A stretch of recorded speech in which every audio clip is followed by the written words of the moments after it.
Hey guys, I am still here. I am still live. Um, I just wanted to make an update video. I haven't made a regular video in some time, and I feel really bad about that. Um, but I want to make an update video to kind of let you guys know what's going on. Now, normally my intention is to use the Facebook page for that. So if you haven't followed the Facebook page, follow the Facebook page. That's where I'm going to post what's going on behind the scenes, all that other stuff. But not many have followed over there yet, so I figure this might be the last update video on the YouTube channel. I want to keep the YouTube channel just for actual tips and things like that. So if you haven't followed the Facebook channel, follow over there so that you have that. And then this channel again is going to be dedicated in the future just to the production type videos. But I want to basically just tell everybody kind of where I've been at, what's going on, and what's going to be coming. So, first off, backstory for like the last 2 years or so, my best friend, and I don't keep many friends that I put, the ones I keep in my close circle, I keep because I can trust them and they're good people, loyal people. Well, with the lockdowns and everything like that, all I can say is I think my friend kind of lost his shit because he blew up, kind of went nuts, and wouldn't explain anything to me. So what's going on? So it's kind of been breaking my heart a bit and making me kind of depressed the last long time. And it's nothing I can control, nothing I can change, So that was upsetting and weighing on me heavily. And also during all the lockdowns and everything like that, I have two other acquaintances, friends that had themselves. So it's been horrible. I mean, it's been horrible for everybody, but that's been my experience. And the part that would make me the most mad is we had one family member that officially had died from it, who was much older. She was knocking on the door anyway, and she passed. But then I had two friends who had their lives plenty of time left ahead of them who couldn't handle it off themselves. And then I have the person that was my best friend, just lose their shit and came and communicate why. So that was all going on. And I was finally at the point at the New Year's where I was like, you know what? We're going to move on this. We're going to get things going again. I got all of my comments answered too on YouTube finally. And I got, everything geared up, ready to go. I was thinking about all kinds of new ideas I was going to do. And my main job, my company had a reward system, so I got a 3D printer, and I was messing around with that and thinking of all the cool things I'll be able to do arcade related with the 3D printer. So I was getting all these ideas together and getting ready to go. And then March happened, and I wish that it was clickbait. I really do. I wish it was clickbait because it wasn't. Um, So in the first week of March, we found out that my dad was sick. We knew he had some sort of cancer. He had a big lump on his chest that he finally got checked out when it became the size of a woman's breasticle area, and he was never one to go to the doctor much. So we were worried about that. We found out my mom could potentially be sick, and of course we're worried about that and stressing about that. Well, anyway, March 10th rolls around and I'm on a field trip with my son, and right between my shoulder blades was hurting all night long, and that happens to be where I carried my stress. I always carry my stress in my neck and my shoulders. So I wasn't thinking much of it, you know. Um Certainly my heart wasn't hurting or anything like that. It was just tightness in my shoulders. So the field trip was fun, but by the end I was just like leaning up on poles trying to stretch that muscle because it felt like a pulled muscle. And anyway, when I got home, I checked the blood pressure monitor and noticed my blood pressure was like crazy, crazy high. And even for me, it was crazy high. And then we tried to calm down and stuff, and the blood pressure kept going up. So we're like, let's go to the hospital, get checked out. Turns out, I was having a heart attack, and they took great care of me. And then they did a little thing where I got still a little mark on my wrist here. Yeah, you can see that little dot right there. They stuck a camera in there and went all the way up my vein into my heart, looked around.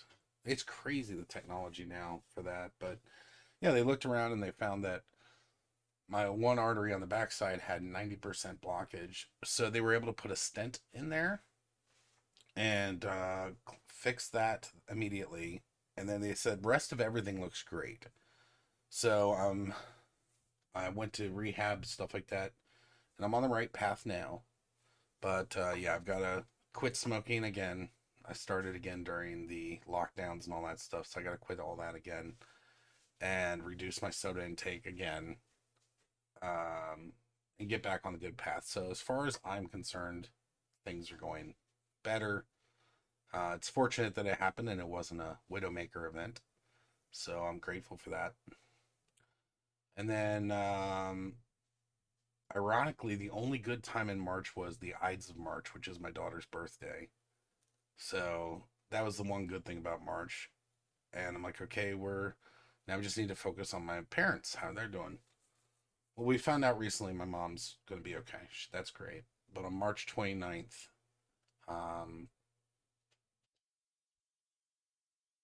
so on March 25th, Saturday, we visited my dad's house, we being my sisters and their kids, and my kids and my wife and all that.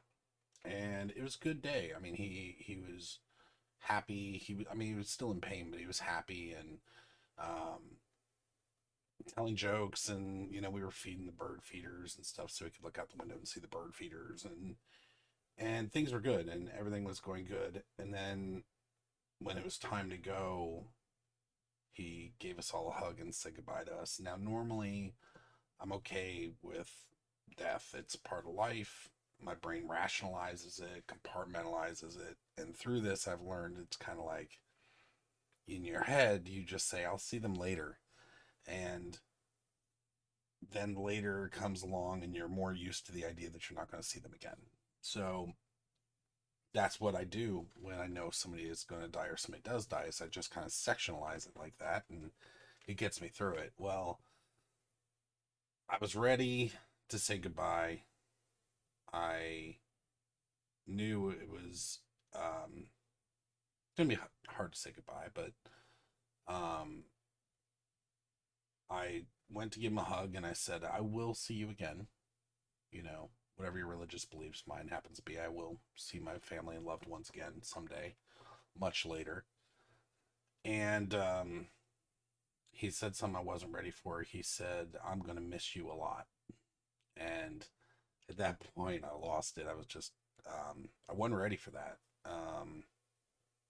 So we kind of went outside afterwards because we said goodbye.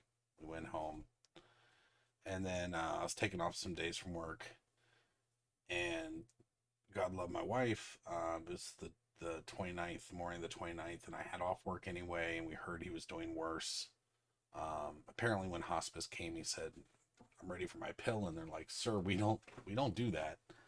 So he found out the hard way that hospice does not give out Kevorkian pills. So we heard he was deteriorating pretty quickly, and my wife asked me that morning, "Do you want to go see him one last time?"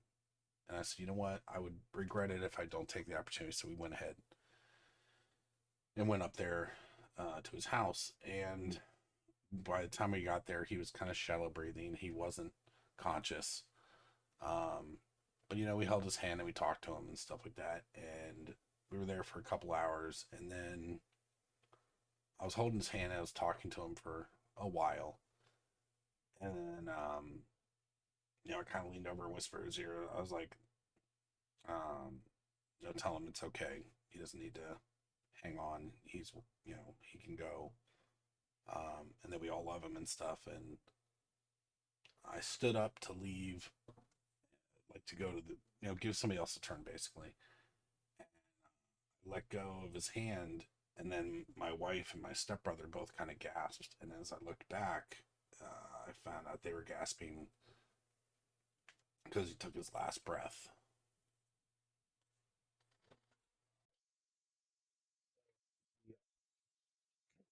in his backyard, he has a couple of his man sheds, and I went inside and kind of did like I was trying to do like an old tradition, and I took the clock off his wall and took the battery out of the back. Now the clock's like a minute too fast, but you can't go backwards on this clock. You have to roll it all around 24 hours. So I was like 1 minute ahead is fine. So I just figured it was kind of like old school, like what they used to do is cover the clocks. But I just took the battery out, and unfortunately, we can't have a funeral or anything like that. He's donating his body to science. But what we found happened was he had had a for years he'd been complaining they'd been like unexplicitly losing weight, and he just never would go to the doctor unless it was something amazingly bad going on, like growing a boob and having immense pain. So he apparently what it was is it started as lung cancer that metastasized everywhere inside his bones, his skin, other organs. So I'm grateful that he only knew for 19 days that he was sick. He's not the type of person that would have fought through it, and would not be good knowing that he had an issue. So in that sense, I'm grateful. But all I can ask is, if you're out there and you have sudden weight loss or other symptoms of something major going on, talk to your doctor. You know he probably had this for years and just didn't check it. As far as heart stuff goes, what the lady told me was anything, because I always thought, if it's not my right shoulder or my arm or my chest, then that's not a heart attack. Well, apparently the nurses like to say anything from your navel to your neck. If there's anything going on in here, get it checked out. So maybe that'll help somebody out there who's like, it's not a heart attack, and you know, end up waiting too long. So where we're at now. So where we're at now is I'm grateful that my dad didn't suffer long. I've said everything that I needed to say to him. That's the only other thing I would say is the people that I've early on, anytime something's happened, I tell people exactly how I feel immediately, because as when my grandfather, for example, had a heart attack, I told people, I said, I could get in a car wreck the next day. You don't know. It doesn't have to necessarily be him. So I try to live my life basically where everyone in my life, I let them know where I'm at constantly, and I don't leave questions unanswered because those could become haunting someday. So that's where that is. But anyway, like I said, I don't want to leave updates here in the future. Go ahead and make sure to follow the Facebook, and that's where I'll keep like behind the scenes or up to date things. Now, some of the cool things, I am working on getting some more projects back up. I did check my YouTube comments and my Gmail yesterday, and I got everything caught up again. I'm going to look to keep that caught up. But yeah, so if you are having some major issues that you want assistance with, go ahead and email me at mavericksarcade@gmail.com.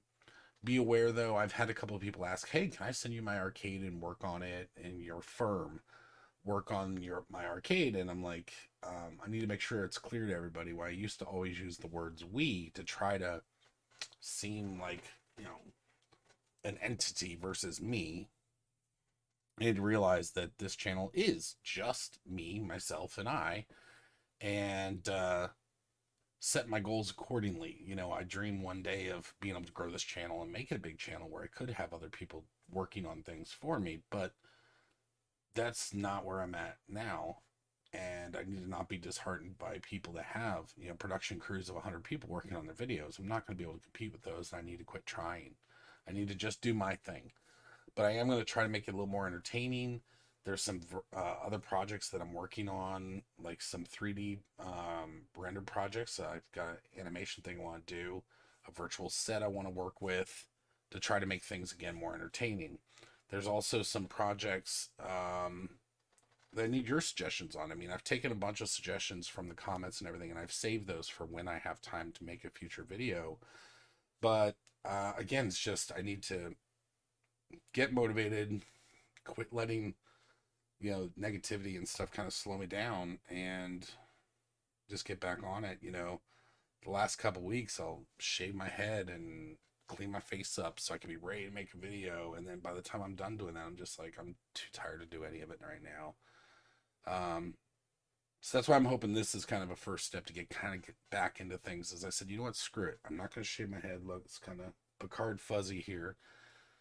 But I'm just going to get a video out to let you guys know what's going on and let you know I am coming back. I've got a couple of projects that I'm working on, and a couple of them had some sticking points that I was jammed up on, and I was letting that slow me down instead of shifting to another project that I could make progress on. So that's where I'm at. I'm pushing through all that, and I'll be back soon with some more videos. And I will try to keep any future updates just restricted to Facebook and keep this just restricted to production videos. So if you guys have any ideas of things that you want to see, make sure to let me know. Shoot me a comment. Again, if you need assistance with an issue, go ahead and shoot an email to mavericksarcade@gmail.com. Now, I do not charge a fee per se. I'm trying to debate whether or not I should. But the issue is I don't want somebody who can't afford help not get it. So that's where I'm kind of conflicted. I definitely accept donations, and any money I accept I keep just for the channel use. Especially since I'm not monetized at the moment with Facebook from my lull in activity. So anything you guys can do to help the channel, if there's any suggestions you have that maybe can help me earn some money to help with the channel to get various things I need for projects, let me know in the comments of that as well. But I will see you guys soon. Again, just trying to make my life a little more positive and look at positive things, and it's just been a little rough lately, but I'll be back. Thank you.